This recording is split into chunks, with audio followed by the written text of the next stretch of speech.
શ્રવણ કુમાર પોતાના આંધળા મા બાપને પીવા માટે પાણી ભરવા માટે આવે છે અને જ્યાં ઘડાને એને સરોવરની અંદર બુડાડ્યો અને ડબ ડબ એવો અવાજ આવ્યો છે. દૂર ઝાડના છાંયે બેઠેલા એ યુવરાજ દશરથના મનમાં થયું કે કોઈક મૃગલો પાણી ભરવા માટે પાણી પીવા માટે આવ્યું છે અને હાથમાં ધનુષ લઈ બાણ ચડાવી અને શબ્દને સંધાન કરી અને દશરથ મહારાજાએ બાણ છોડ્યું.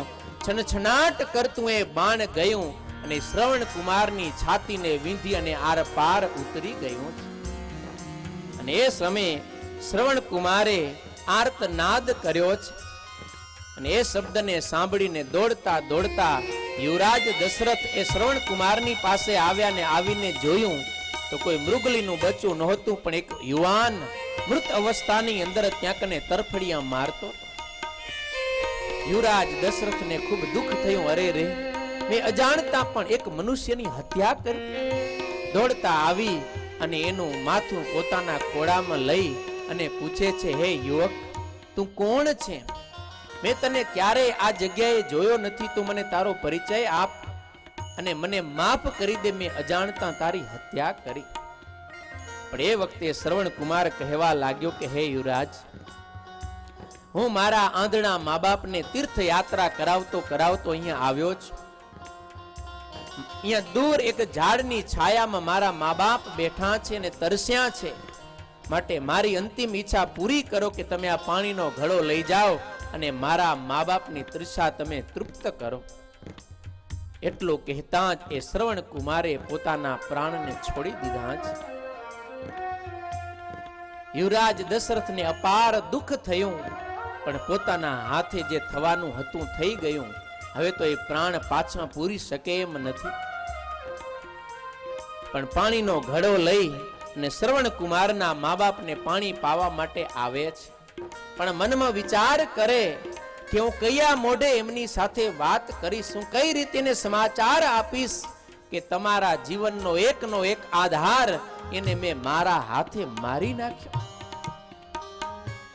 એનો દિલ કંપે છે, પણ છતાંય છુપાતા પગલે ધીરે ધીરે આવ્યા છે.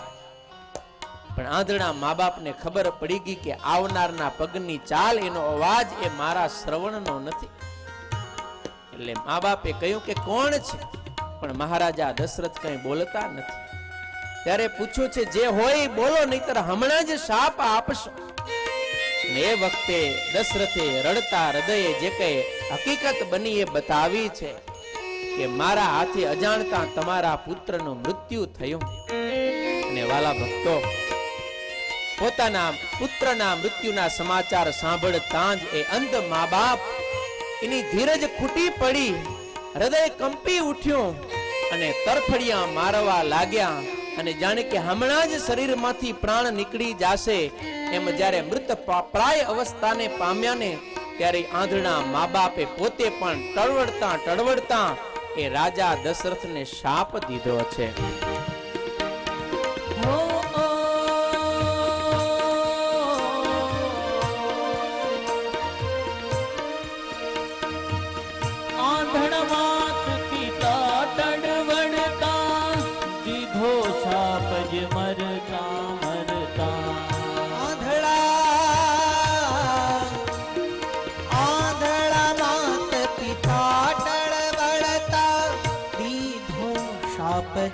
મરતા મરતા આંધળા માત પિતા ટળવળતા, દીધો શાપ જ મરતા મરતા, દીધો શાપ જ મરતા મરતા.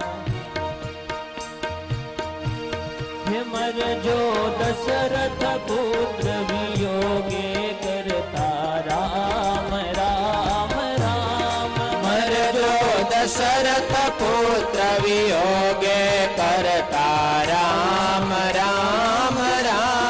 વિધિના લખિયા લેખ લલાટે સાચા થાય થાય થાય. વિધિના લખિયા લેખ લલાટે સાચા થાય થાય થાય. વિધિના લખિયા લેખ લલાટે સાચા થાય થાય.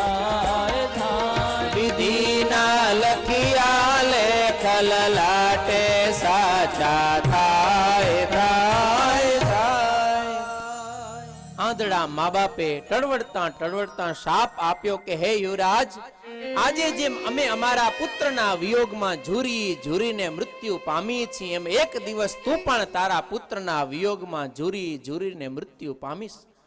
આટલો શ્રાપ આપતા જ એ આંધળા મા બાપ આ લોકમાંથી વિદાય લઈ લીધી છે.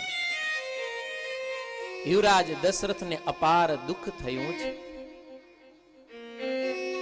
પણ વાલા ભક્તો, આપ પ્રસંગને જાણો છો કે દશરથ રાજાને 4 પુત્ર હતા, પણ જ્યારે રાજા દશરથનું મૃત્યુ થયું ત્યારે એક પણ પુત્ર એની પાસે નહોતા.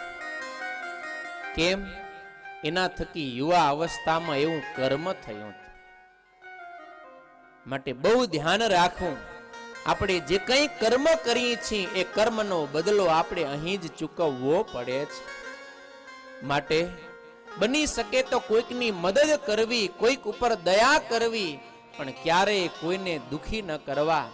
જો કોઈકને દુખી કરશું, પરેશાન કરશું, તો આપણે પણ દુખી થવાનો વારો આવશે. કારણ કે આ ભગવાન રામના દરબારમાં અદલ ન્યાય છે. કેવો ન્યાય છે? અદલ ન્યાય. હો, દેર હે મગર અંધેર નહીં. ઘણી વખત આપણે ખરાબ કર્મ કરતા હોઈએ છતાંય પણ આપણે મોજ કરતા હોઈએ કે કાંઈ થાતું નથી માટે કરે રાખો. દેર હે દેર એટલે વાર લાગશે, તમને કર્મ ભોગવવા જરૂર પડશે. પોપાબાઈનું રાજ નથી કે કર્મ કરીને છૂટી જાશો. સમજી ગયા? માટે બહુ ધ્યાન રાખવું, કોઈનું દિલ દુભાવવું ન જોઈને, કોઈની આંતરડી દુભાવી ન જોઈએ.